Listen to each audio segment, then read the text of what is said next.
Усе на баль прагучаў указ імператрыцы Кацярыны II, і жыхары вёскі Грабаўка з радасцю яго прынялі да выканання. Некалькі тыдняў старанна вывучалі старадаўнія манеры, жанчыны зрабілі прычоскі, з асаблівай дбайнасцю падбіралі гардэроб. У закулісе мясцовыя школьніцы рыхтуюць эфектны выхад у свет. Девочки, тренируем реверанс.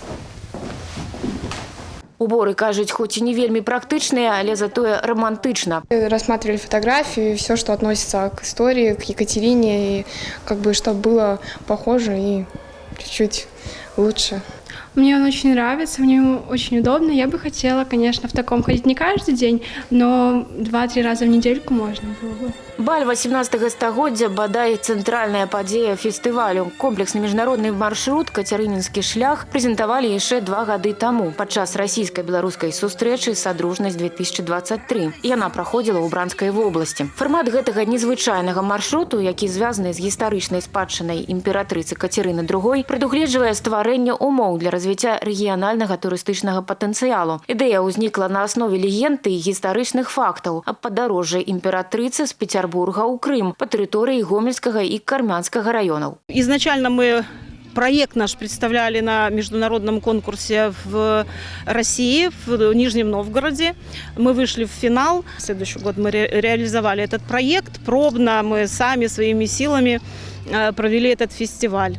Ну а в этом году мы уже презентовали свой проект в областную ассоциацию гражданских инициатив, где стали победителями.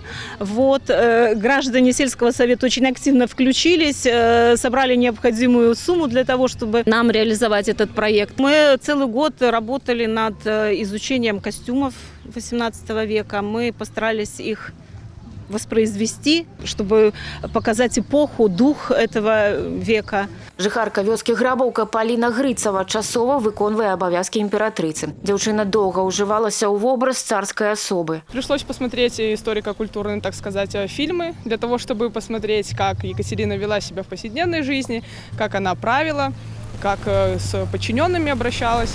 В фильмах она была всегда строгая, практически не улыбалась, всегда была статная, очень уверена в себе. Когда надеваешь костюм, прям вживаешься в роль сразу. Уже и походка меняется, речь и так далее.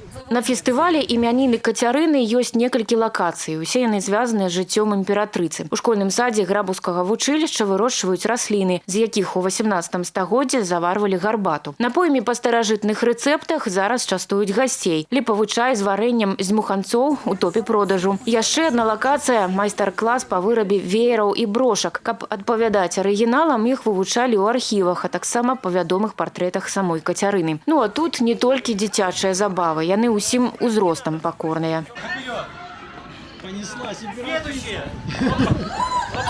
Дарэчы, акрамя імператрыцы па Кацярынінскаму шляху ў розныя часы праязджалі таксама Александр Пушкін, Мікалай Гоголь, Тарас Шаўчэнка і Емельян Пугачоў. Гэтыя імёны могуць быць яшчэ адной падставай для развіцця турыстычнага патэнцыялу. Ірына Драбышэўская, Сергей Калацэй, тэлерадыёкампанія «Гомель».